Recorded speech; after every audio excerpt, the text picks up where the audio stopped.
This channel does not promote any violent, harmful, or illegal activities. All content provided by this channel is meant for an educational purpose only. Salt লেকে BJP কার্যালয়ে এই মুহূর্তে নজর রাখবো, কারণ মুখ্যমন্ত্রী সেখানে আছেন। আজ থেকে শুরু হয়ে যাচ্ছে মুখ্যমন্ত্রীর জনতা দরবার। শান্ত আমাদের প্রতিনিধি সরাসরি আমাদের সঙ্গে আছেন। শান্ত, আমরা দেখছি, নজর রেখেছি এই মুহূর্তে কি চলছে মুখ্যমন্ত্রীর জনতা দরবারে, আজ কি হলো?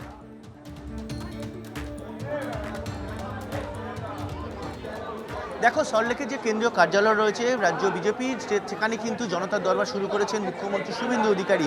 এবং প্রথম দিনই উল্লেখযোগ্যভাবে চাকরি প্রত্যাশী যারা তাদের ভিড়, এবং তারা প্রত্যেকে সেন অভাব, তাদের অনুরোধ, বিভিন্ন বিষয় তারা মুখ্যমন্ত্রীর কাছে ব্যক্ত করেছেন, মুখ্যমন্ত্রীর সামনে রেখেছেন। তাদের যে সমস্যাগুলোর কথা, তারা দীর্ঘদিন ধরে কন্ট্রাকচুয়াল পদে রয়েছেন, তারা দীর্ঘদিন পরীক্ষা দিচ্ছেন, তাও তাদের নিয়োগ হয়নি। আমার সহকর্মী অমিত দাসকে বলবো অমিত দাস আসার জন্য। আমি তাদের সঙ্গে কথা বলে নেবো যে তারা দীর্ঘদিন ধরে চাকরি প্রত্যাশী, আমি এখানে তারা এসছেন। আমি একবার কথা বলবো, এই আপনারা কখন এসছেন এবং আজকে কি জানালেন? মানে আমরা এসছি আজকে, খুব বেশিক্ষণ আমাদের সময় লাগেনি। আমরা এলাম কটার মধ্যে, আমরা পুরো 9টাতেই ঢুকেছি। কি জানালেন মুখ্যমন্ত্রী, কি জানালেন? উনি আমাদেরকে জানিয়েছেন যে আমাদের বিষয়টা উনি বিবেচনা করে দেখবেন। চাকরির? হ্যাঁ, চাকরি, আমাদের প্রাইমারি চাকরির বিষয় উনি বিবেচনা করে দেখবেন এবং আমাদেরকে জানাবেন আমাদের বিষয়টা নিয়ে কি করতে পারবেন না পারবেন, উনি আমাদেরকে অবশ্যই জানাবেন বলেছেন।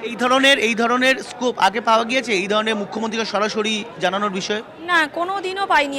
আমরা অনেক ছুটেছি, প্রাক্তন সরকারের আমলে আমরা অনেক ছুটেছি, মানে সেখান থেকে আমরা নিরাশ হয়েছি, কোনোদিনও আশাবাদী হয়নি। ইভেন আমাদেরকে এমনই বলা হয়েছে, যেহেতু অন্য অন্য স্টেটে চাকরি দিয়ে দিয়েছে এই এনআইওএসএ ডিএলএড দিয়ে, যেহেতু কেন্দ্র সরকারের কোর্স, আমাদেরকে অলরেডি বলা হয়েছে সেই সব আমাদের মুখের ওপর কাগজ ছুড়ে দেওয়া হয়েছে এবং বলা হয়েছে সেই সব স্টেটে চলে যাও, এখানে আছো কেন? তুমি শুনতেই পেলে যে এখানে যারা রয়েছেন, আমি আরও একজন রয়ে কথা বলে নেবো। আপনারা তো এসছেন, মুখ্যমন্ত্রীকে জানালেন, কতটা সমস্যার সমাধান হয় বলে আশাবাদী আপনারা?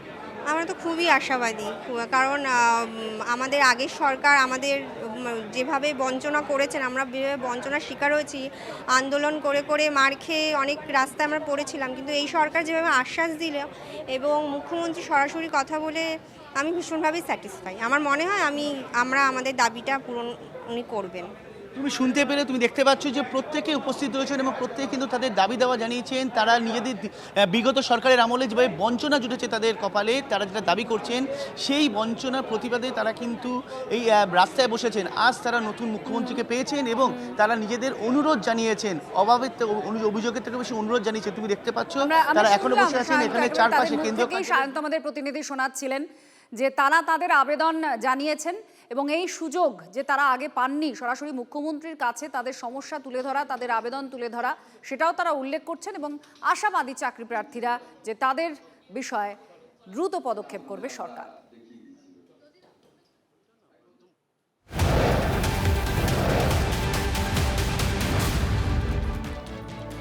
তৃণমূলের বিধায়ক দিলীপ মণ্ডলের, যার অট্টালিকা প্রাসাদ আপনাদের সামনে দেখিয়েছিলাম, আমরা তুলে ধরেছিলাম, তার ছেলেকে এবার অস্ত্রসহ গ্রেফতার করল পুলিশ। ডায়মন্ড হারবার পুলিশের স্পেশাল টাস্ক ফোর্সের অভিযানে গ্রেফতার অর্ঘ্য মণ্ডল। এখনো অধরা বিষ্ণুপুরের তৃণমূল বিধায়ক, তার খোঁজ পাওয়া যাচ্ছে না দিলীপ মণ্ডলের। বিধায়ক পুত্র সহ 5 জনকে গ্রেফতার করেছে এসটিএফ।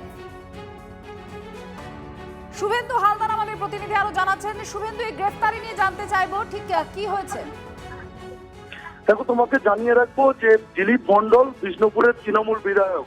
তিনি রাজ্যের প্রাক্তন পরিবহন মন্ত্রী ছিলেন। তার বাড়িতে গত 14 তারিখ সকালে ধারাবাহিক পুলিশ অভিযান চালিয়েছিল এবং অভিযান চালানোর পর কিন্তু জানা যায় যে দিলীপ মণ্ডল ঘটনার পর থেকে পলাতক এবং তার ছেলে অর্ঘ্য মণ্ডলকে আটক করার পরেও তাকে ছেড়ে দেওয়া হয়েছিল। কিন্তু গতকাল রাতে ডায়মন্ড হারবার পুলিশের এসটিএফ এবং ডায়মন্ড হারবার থানার পুলিশ যৌথভাবে ফ্রেজারগঞ্জ এলাকা থেকে দিলীপ মণ্ডলের ছেলে অর্ঘ্য মণ্ডল এবং তাদের 4 বন্ধুকে আগ্নেয়াস্ত্র সহ গ্রেফতার করে এবং তাদেরকে নিয়ে আসা হয়েছে ডায়মন্ড হারবার থানায়। এবং এই আগ্নেয়াস্ত্র কোথা থেকে পেল, তবে জানা যাচ্ছে যে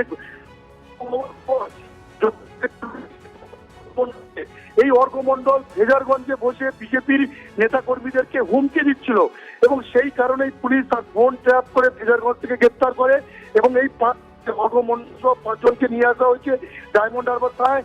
এই মুহূর্তে তাদেরকে জিজ্ঞাসাবাদ চালানো হচ্ছে। ধন্যবাদ। কি কারণে শুভেন্দু আমাদের প্রতিনিধি জানাচ্ছিলেন যে হুমকি দেওয়ার অভিযোগও রয়েছে, মানে অস্ত্র সমেত যেমন তাদেরকে গ্রেফতার করা হয়েছে, তার সঙ্গে সঙ্গে হুমকি দেওয়া হচ্ছিল বিজেপি নেতাদের, এই অভিযোগও পুলিশের কাছে যায়। এখনো পর্যন্ত দিলীপ মণ্ডল অধরা। এবার আরো এক প্রাক্তন তৃণমূল বিধায়কের ছেলেকে গ্রেফতারির খবর আপনাদের দেব। তোলাবাজির অভিযোগ রয়েছে আবার এর বিরুদ্ধে। ধৃত কুমারেশ ভূঁইয়া দাসপুরের 1 নম্বর পঞ্চায়েত সমিতির আবার কর্মাধ্যক্ষও বটে। কুমারেশের বিরুদ্ধে দাসপুর থানায় অভিযোগ এলাকার মানুষজনই করেন, আর স্থানীয়দের কাছ থেকে অভিযোগ পাওয়ার পরেই প্রাক্তন বিধায়কের ছেলেকে গ্রেফতার করে পুলিশ। কুমারেশ ভূঁইয়া, আপনারা জানেন তৃণমূলের যিনি তোলাবাজিতে প্রথম স্থানাধিকারী করে আছে, মানে সাব ডিভিশনের মধ্যে, মানে ওখানে হেন কোনো মানুষ নাই যে যারা ওনার দ্বারা অত্যাচারিত হয়নি। তো এই মতো অবস্থায় ওনার একটা নিজের গোডাউন ছিল কোল্ড ড্রিঙ্কসের, সেখানে অবৈধ কাজকর্ম চলতো। আমাদের থানার তৎপরতায় থানার ওসি সাহেব ওখানে পৌঁছায় এবং ওনাকে ঘটনাস্থল থেকে মানে অভিযোগের ভিত্তিতে থানায় নিয়ে আসে। আবার উত্তর দিনাজপুরে গ্রেফতার করা হয়েছে তৃণমূল নেতাকে। সরকারি প্রকল্প পাইয়ে দেবেন, কিন্তু টাকা দিতে হবে, এমনই অভিযোগ তার বিরুদ্ধে ওঠে যে তিনি টাকা নিতেন সরকারি প্রকল্প পাইয়ে দেওয়ার নাম করে। ইটাহারের বাসিন্দা কুরবান আলীর অভিযোগ পায় পুলিশ, তারপরে তদন্তে নামে। এরপর ব্লক তৃণমূল কংগ্রেসের সভাপতি কার্তিক দাসকে গ্রেফতার করে ইটাহার থানা। এই দিনাজপুর জেলায়, উত্তর দিনাজপুর জেলায় এই নিয়ে রাজনৈতিক তরজাও শুরু হয়েছে। আরও একজন তৃণমূল নেতা গ্রেফতার, দিনহাটার প্রাক্তন পুর প্রধান তিনি আবার, গৌরী শঙ্কর মহেশ্বরী। তাকে খুঁজে পাওয়া যাচ্ছিল না, পুলিশ তল্লাশি চালাচ্ছিল। উদয়ন গুহর ঘনিষ্ঠ তিনি, তাকে আগেই পদ থেকে ইস্তফা দিতে বলা হয়েছিল, তার দলই তাকে বলেছিল, কারণ একাধিক দুর্নীতির অভিযোগ উঠেছিল। বিল্ডিং প্ল্যান সংক্রান্ত একাধিক গরমি পাওয়া যায় তার আমলেই। তারপর পদ থেকে সরিয়ে দেওয়া হয়, আর তিনি থানায় যান, আত্মসমর্পণ করেন এবং তাকে গ্রেফতার করে পুলিশ।